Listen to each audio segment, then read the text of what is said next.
Hello and welcome into Talk Illini, part of Orange and Blue News of the On3 Network. It's officially the offseason. The national championship was last night, and I'm sure everybody just loved seeing that game there. The Big Ten did have a spectacular time, so if you're a Big Ten person, then you enjoyed that. However, if you're not, I get it. It's frustrating to see another Big Ten team win it all, but Illinois is now making their push to hopefully win it all next season, and that's what me and Sonny Verma will be here to talk about: roster construction, outlook for next season. If you are somebody who wants to see Illinois go out there, make a big splash in the portal with an addition or two, like the video, subscribe, as we will be talking about the transfer portal for weeks to come, as this is a transfer portal that obviously players can only enter into for about 2 weeks, but goes on and on and on. And we will definitely see some additions through the portal. Sonny, before we talk about the additions, we need to talk about players who could possibly be coming back next year. Who are some players that you think Illinois needs to focus on the most? And do you think they have a good shot of bringing them back? Oh, first and foremost has to be Mirkovic, right? He is, if it weren't for Keaton, I think he would have gotten a lot more national attention last year for his play. You can build your offense around David, and I feel like even the national media got to learn a little bit about David during the tournament, and he kind of became a household name in a lot of ways. And on the court, I think he can be just as good. I think next year he has the capabilities of being an all Big Ten preseason player. And then even by the time he's done, mentioned in the All-American talk. So I think everything starts and ends with David. You get David, and I think you automatically start with a good foundation for what next year's roster can look like. Totally. And you're going to most likely be saying goodbye to, Keaton Wagler. Kylan Boswell is out of eligibility. So you're going to be saying goodbye to him. You are going to be able to bring back guys like Jake Davis. Obviously, Ben Hummerkaus, he is moving on after this season out of eligibility as well. Some other names of guys that you'll definitely want to be on the lookout for: Tomislav Ivisic, Zvonimir Ivisic. Want to bring back those two guys, the brothers there as well. Quentin Coleman, obviously, me coming in. We did an instant reaction show on him. Two of the guys that I think fans are probably questioning the most what's going to happen with them. And it's good news that we haven't heard anything so far yet, but we'll see what happens. Andrej Stojakovic and Mihailo Petrovic. A lot of hype about Mihailo coming into the season. Did not play as much as some people anticipated. Andrej Stojakovic, a bunch of hype. He eventually starts coming off the bench. I think later on in the season, he started to value that role a little bit more. And of course, winning in the tournament makes that happen. Sonny, it's been a little up and down with Andre. A lot of people kind of speculating maybe he'd move on. And then there were a lot of people speculating, okay, well, maybe things are getting better with the NCAA tournament, having more success. He definitely looked like he was very happy in some of those interviews and stuff. So Andre seemed to be having a good time later on. Do you think Illinois has a good shot at keeping him around for next season? I'm so confused with Andre, if I'm being honest, just because, even his season, he was highly heralded when he committed to Illinois over North Carolina last year. He was the highest paid player for Illinois on their roster this season. And when the team was ran through him in the first 10 games or so, they were a good basketball team, but not a great one. I believe they were 7-3 in their first 10 starts. And then when they kind of shifted Andre to more of a role player role, that's when you saw the offense just kind of take off. And, whether he was in the doghouse or not after the Michigan State game, depends on whichever internet voices you want to listen to. That's one thing. If you had asked me a month and a half ago if I thought Andre was going to be on next year's roster, I'd say pretty confidently no. But with his play over this past month, in particular in March, where he was arguably their best player, it's hard for me to say no, because you saw the same post-game comments that I did. You really saw that, it looks like Andre built a good relationship with Tommy, with David, with Zvonimir. And there was a lot of feeling of, run it back amongst those guys. But Andre is also one of those guys who's played for 3 teams in 3 years now. And last year, if you recall, when Illinois was ousted by Kentucky in the round of 32, Kylan Boswell and Trey White both said, "Oh, we're back for sure." Kylan Boswell held true to his word. Trey White, just a couple days later, entered the transfer portal. And so with Andre, I guess I'm unsure. Does his camp want him to be the focal point, the number one guy on a basketball team? Or did they like the role that he had on Illinois this past season, or at least this past March, where the reason Andrej was coming off the bench was because you can't really have Kylan and Andrej on the court together just because they're both non-shooters. But on next year's roster, when you have that other guard spot open, I think absolutely you can start Andrej at the 3 spot, and then you have Andrej, potentially Mirk, and Tommy at center. And then Andrej could be that guy who, if there's one thing I admire about him is by the end of the year, he was absolutely a plus defender and he was a plus rebounder. And those are two things and traits that Brad Underwood cares for more than anything else. He knows Andrej can put the ball in the hoop, but there's a lot of players in the country that can put the ball in the hoop. It's his devotion to be. I mean, he was like an average defender coming from the previous team last year, coming onto this roster. He's improved on that. He took it seriously. He's rebounding the ball.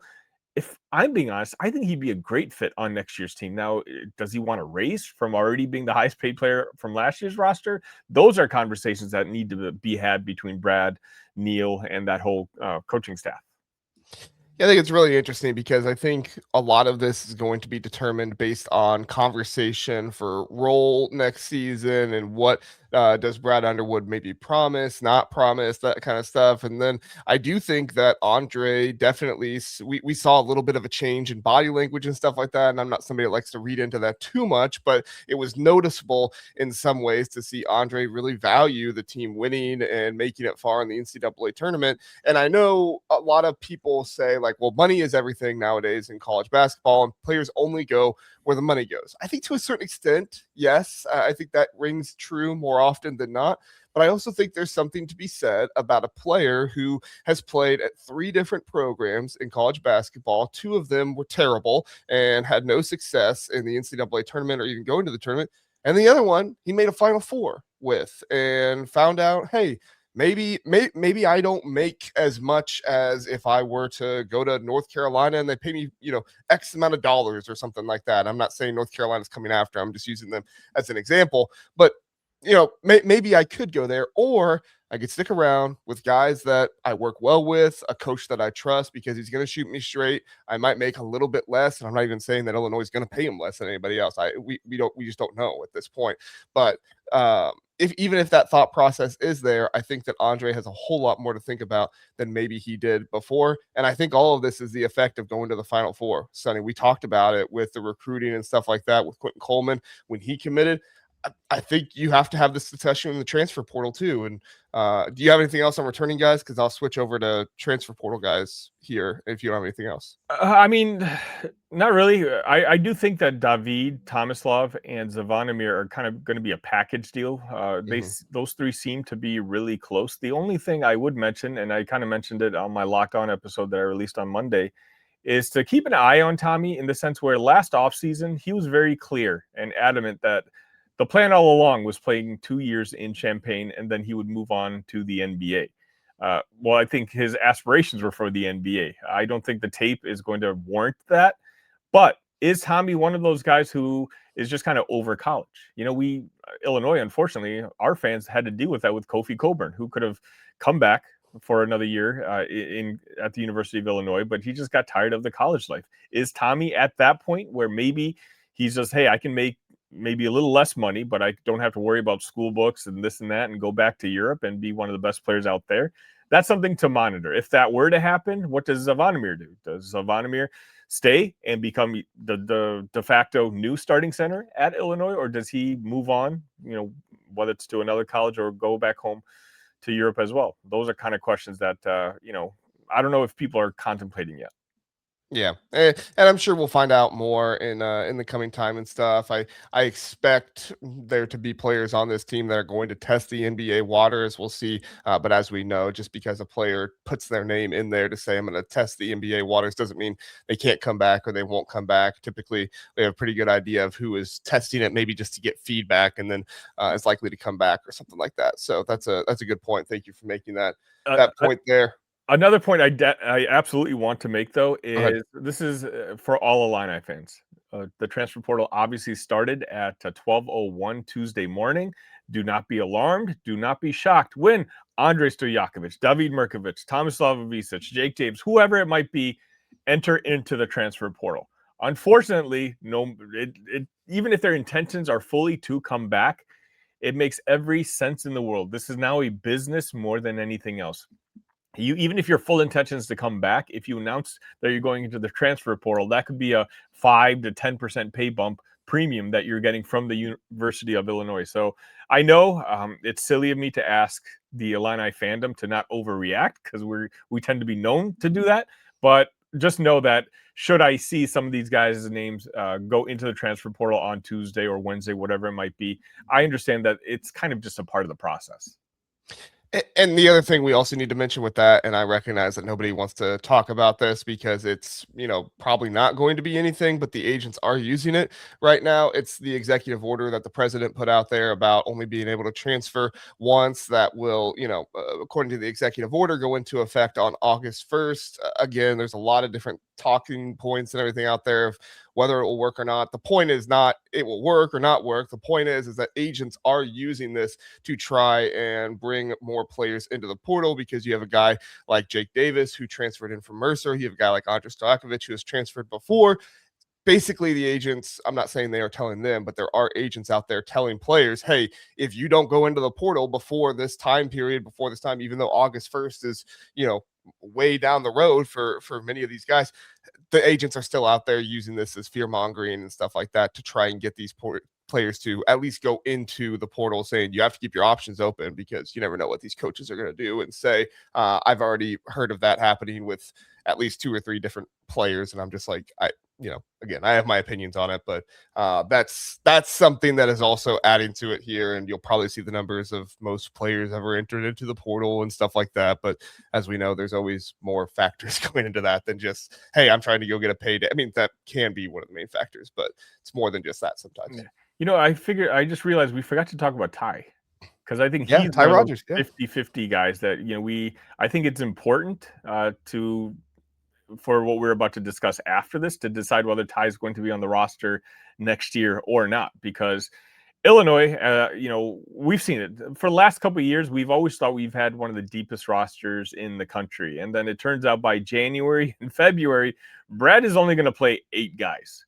And so when you try to factor in all these guys, right, you're talking about, let's just say David comes back. You have Quentin. You have Lucas Murillo. You have, let's say you have Andrej Stojakovic, both Ivisic twins. That's 6 guys right there. I don't even know if I mentioned Jake Davis. That would be 7.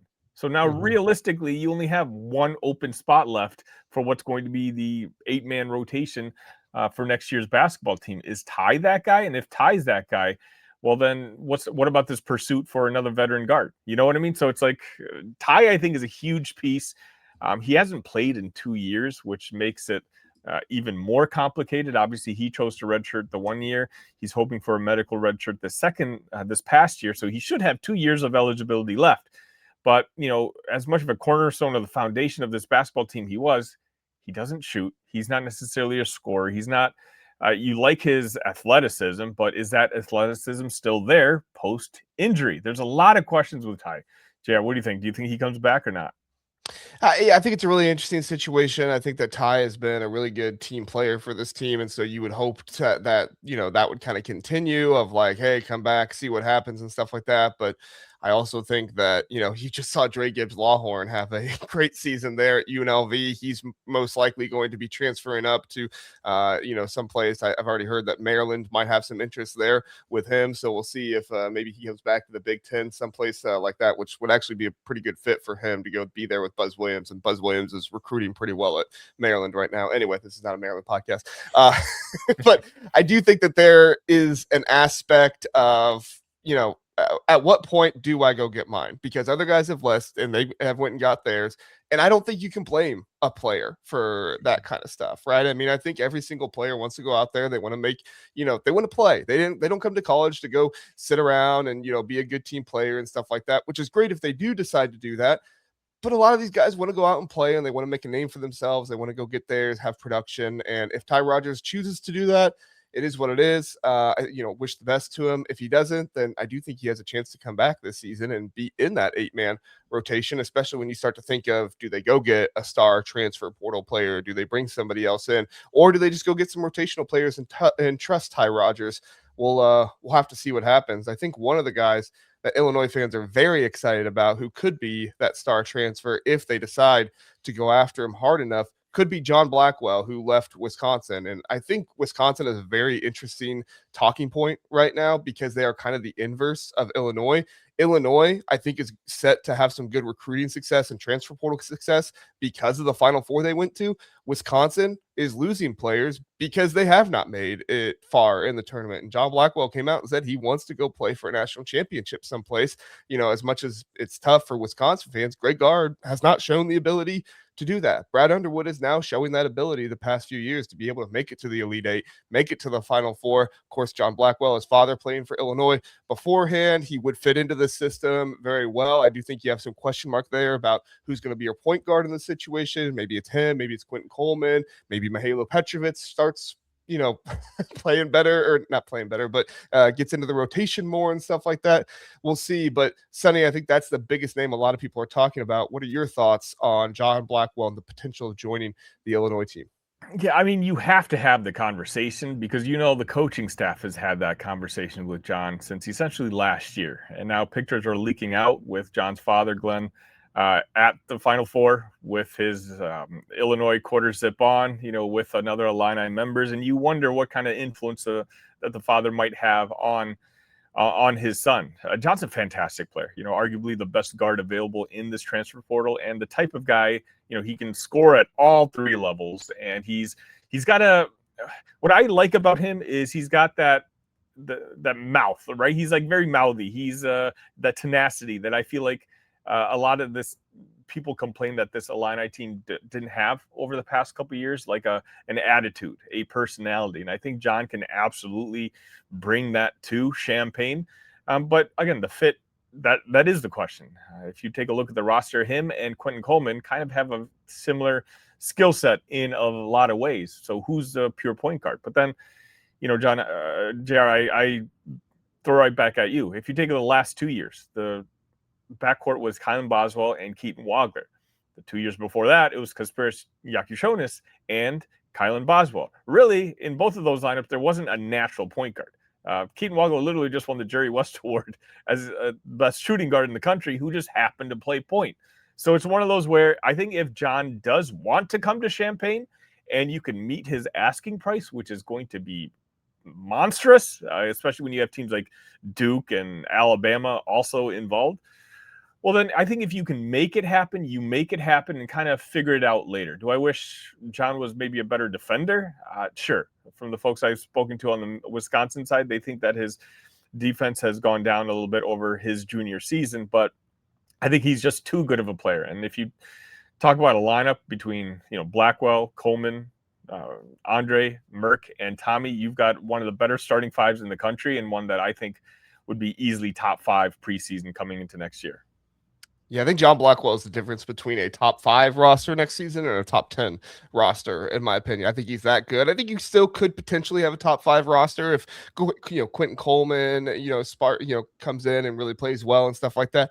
I'm not buying the whole defense stuff. Call me a homer. It is what it is. I'm not buying the whole defense stuff. Look, Wisconsin put John Blackwell in some pretty difficult situations last season. He was their best defender out there on the court other than Andrew Rohde. And so at the guard position, he was going to be the guy out there that was going to, go out and have to guard the Lamar Wilkersons, guys like that of the world. And John Blackwell was also a huge contributor on offense as well. We've talked about it multiple times. When you have a huge role on offense and a huge role on defense, one of them is going to suffer. And unfortunately for him, Nick Boyd was not exactly the, defensive masterclass. He was an outstanding offensive player and made them one of the best backcourts in the country. Don't get me wrong, but I think that John Blackwell has the tools there to be an effective defender. Is he going to be Kylan Boswell? No, I don't think he's going to be Kylan Boswell. But this idea of he's not a good defender or anything like that, I think Wisconsin put him in some troublesome situations last season, and under the right coaching and under the right motivations and stuff, I think John Blackwell could be a good defender for you. And that does leak into the conversation that you started about a bit of positionless, offense that Illinois plays with no true point guard, with Yakuchonis 2 years ago, Keaton Wagler being it this year. I mean, you're going to have David Mirkovic and his ability to bring the ball up and stuff like that I think was utilized very well at the end of the season to help kind of throw defenses off. And I think whenever you don't have that pure point guard, it does throw defenses off. So whether the ball is in John Blackwell's hands more, Quentin Coleman, Merck, whoever it might be, I do think that you have an opportunity there. It's just, how comfortable is John Blackwell with maybe not being the true point guard? Is he leaving for that role? I get the sense, and this is not me saying that this is for sure, it's just me getting the sense. I get the sense that he's probably going to have to accept one of the two, either the role as a point guard, a pure point guard, or the money. He's probably going to have to accept that at some point, because I don't think he's going to be able to go to a program like Duke or Alabama or Illinois or Michigan, whoever it might be, and say, I'm going to command the most money on the team and I'm going to play a position that I've not consistently played in college. For me, I don't see that happening. Maybe it does, and I'm wrong, but that's kind of the way I look at it. Yeah, and I do want to mention two things. When you talk about the price tag on John, I've seen numbers like $5 million. Just understand a lot of those numbers. Guesses, yeah, they're made up. There's agents putting it out there to have a starting point when it comes to negotiations. I don't think it's going to be $5 million. I mean, Yaxel got paid $4 million last year. You're telling me John Blackwell is going to be worth more than Yaxel was last year. So just keep that in mind. And the other thing, and this one may be a little more difficult to say, is you can tell John that he's going to be the starting point guard on this basketball team. I'm pretty sure Brad Underwood and that coaching staff, when they had the wine in the back, during that wooing session last year, they probably told Andrej Stojakovic that, hey, you are going to be the focal point of the Illini next year. You're going to be the number one guy, the top scorer, et cetera, et cetera. Obviously, things changed and transitioned halfway through the season. And I think, I hate to say it, but it's the reality of things that you can tell John, hey, we will pay you this much. And yeah, you can be point guard. But once the season starts, if certain things aren't working, well, then you are the head coach and you have to make those difficult decisions. And I don't think John is the type of guy who would sulk all of a sudden. I do think that, once you see that, hey, it is my final season in college basketball, and this team is a top 5 team, we have a chance to go really far and maybe repeat Final Four, who knows, go even beyond that I think ultimately that he will accept whatever role that's going to maximize the basketball team he's playing on.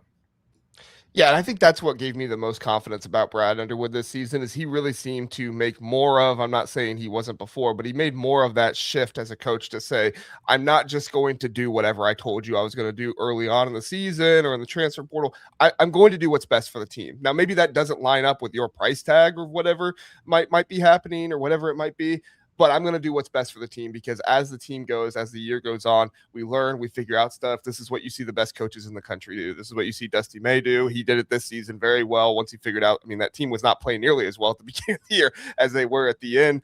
Dan Hurley does it. Rick Pitino does it. I mean, these are things that you see the best coaches in the country do, and Brad Underwood's starting to do that. Sonny, before we get out of here, any other guys transfer portal wise that you're hearing interest on, you feel comfortable sharing, or any guys that you say, hey, just be on the lookout for names here that, might fit Illinois a little bit, that you think they might have an inkling to go after? Any other names? John Blackwell is the big one, but any other names to think about? Yeah, I mean, the popular one amongst the more premium insiders seems to be Terrence Hill Jr., a guard that Illinois was very familiar with in the sense that we just played VCU in the NCAA tournament. A bigger guard, maybe not quite as big as John and Quentin are, but obviously he's another player who has that tenacity and that could possibly bring that attitude that Brad is looking for. Would he, there's questions. Would you rather have John Blackwell at $5 million or a guy like Terrence Hill Jr. at $2 million, and then be also able to add another piece? Otherwise, Jalen Cox is a former connection that with Cameron Crocker, assistant coach. He entered the transfer portal. He's a very good basketball player, and I believe he was a conference defensive player of the year as well. So he could bring that defensive prowess. But is he a starter at the Big Ten level, or is he more of a 6-man type of guy? There's a lot of names out there. Again, the portal technically just opened at 12:01 on Tuesday morning, and I think there's going to be a couple surprises there too. But one thing I will say is that at this point last year, nobody in the public and nobody in the content space had any idea that Illinois had been having backroom discussions with Andrej Stojakovic. So it's one of those where I know there's popular names out there being thrown around right now, but this staff is very good at what they do. And they do it this particular way for a reason. And there's a reason this roster is always built. Look, we lost Morez Johnson Jr. last year, a guy who I would have said was 99% coming back. And a lot of doom and gloomers were, feeling, okay, this upcoming season's hopeless, that Illinois just is always going to be a stepping stone program. What does Brad do? He brings in David Mirkovic, who I would argue had a better freshman season than Morez did at Illinois. So it's one of those where there's a lot of names you can throw at the wall right now, but ultimately Brad has earned our trust, and it's going to be an exciting offseason moving forward. For sure. And I think that another thing that people have to recognize too, which is very interesting, and it's going to be very hard for insiders and people to know what's going on exactly, because it's going to be hard to trust some things, and sourcing might not always be as great overseas as it is here in the country. But you got the connections with, Tomislav Ivisic. Orlando Antigua obviously is overseas and has connections over there too. So like you said, you miss out on a guy, and you miss out on bringing back Morez Johnson. You bring in Merck instead, and that's a name that nobody knew about, nobody really even thought about, and he comes in, he's one of the best players on the team, and now everybody's begging him to come back this next season. So we just never really know. The basketball transfer portal, although it is only open for 2 months or 2 weeks, it feels like it can go on for 2-3 months sometimes with just the way things go. And then obviously once players start not working out in the States, they go overseas a little bit more sometimes. So we'll keep you updated here on it all. Those are at least a few names: Terrence Hill Jr., Jalen Cox, John Blackwell, to have on your radar right now. As we get more names, we'll come on here, talk about them, talk about possibilities. And then if there are any Illinois players that enter into the transfer portal, we will come on here, talk about them, the impact, or maybe they decide to go to NBA or back overseas. We'll come on here and talk about it all with you. So Sonny, thank you for being here. Everybody, thank you for listening and watching to Talk Illini, part of Orange and Blue News of the On3 Network. Like, subscribe, 5-star rating on podcasts. If you're listening on podcasts as well, always helps us out. We appreciate you being here. Have a good one.